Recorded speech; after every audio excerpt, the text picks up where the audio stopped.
This is kind of a pretty sunset, so figured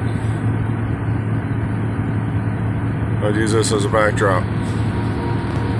And I'm going to go around a turn in a little while and it's going to disappear, but so be it. I've been watching at lunchtime and on my way to work and listening to videos, not really watching because I was driving or stuff, but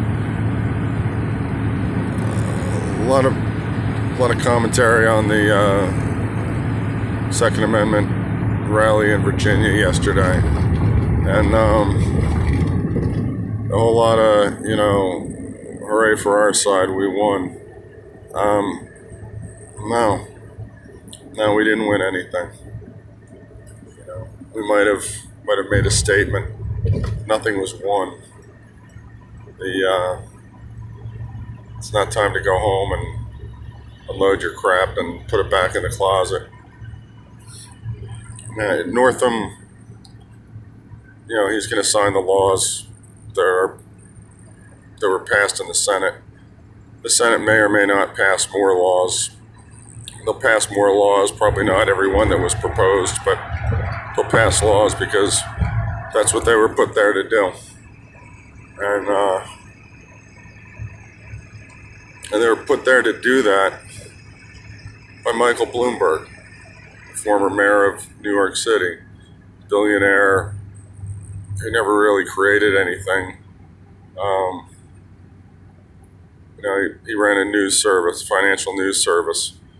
And because a lot of information came in, he was able to make, good picks and good investments, and had a handle on where the market was going. And he did that. So, the billionaire that never created anything thinks he's a genius and somehow has the authority to run everybody's life. But he's the one that financed the last few election cycles in Virginia to put all these people in place that would have normally not had a chance. But if a race cost $100,000 in some district and he throws $1 million on one side, well, chances are good that $1 million on one side is going to win. The only thing he did that was creative was look at the map of Virginia and the districts and realize that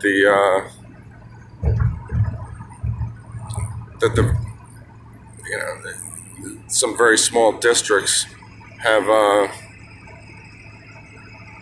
lot of people in them, and some really huge districts don't. So buy off the urban areas and you own it. So he bought Virginia cheap. They bought these lackeys that they're doing what they're told. They're in lockstep. The governor down to however many it took. But we didn't win anything.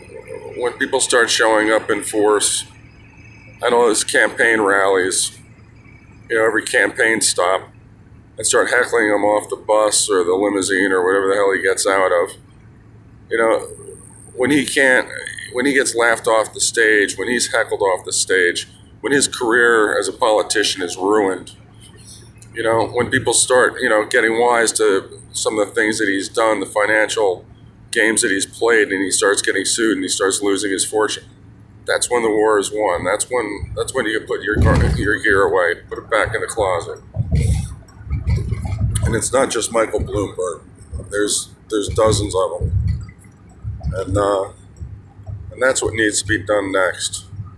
People talk about, what's next. Well, we all make s'mores, sing Kumbaya, and crack a Heineken. No, that's not it. That's not where you go next.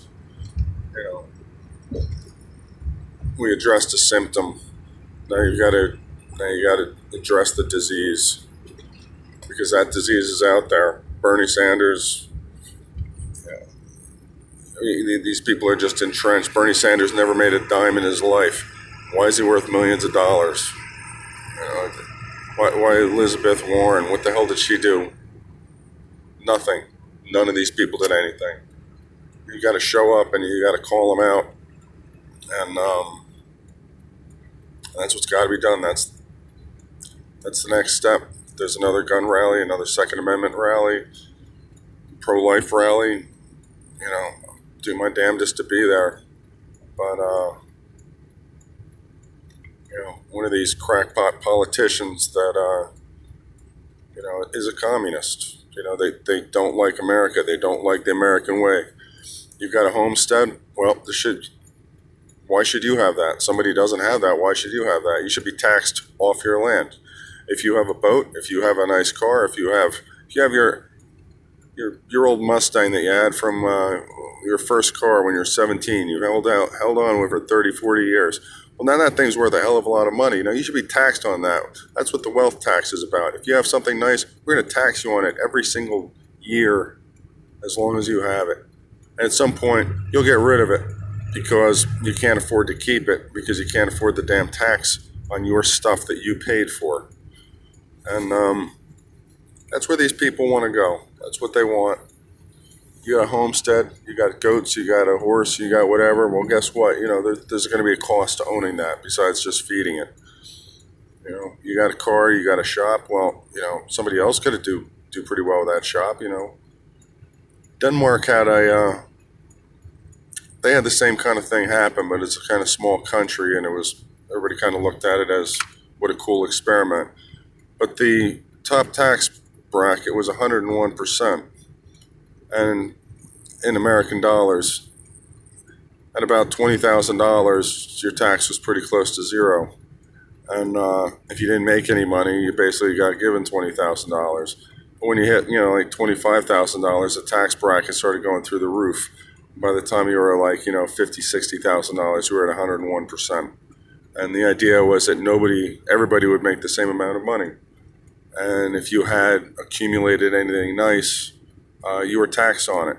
So your $20,000 that you weren't taxed on might get diminished, you know, $10,000. And that was your deterrent to not have anything, so that everybody had the same nothing.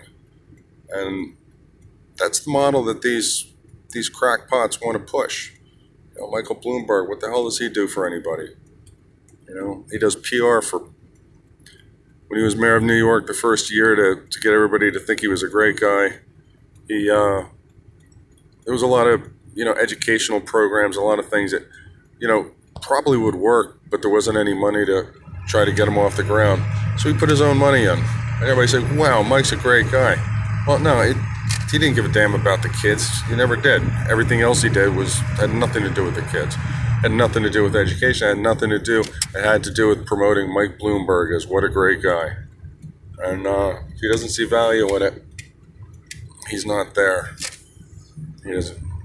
I don't know what he sees the value in removing everybody's guns, but taking away their right to large soft drinks when they buy lunch.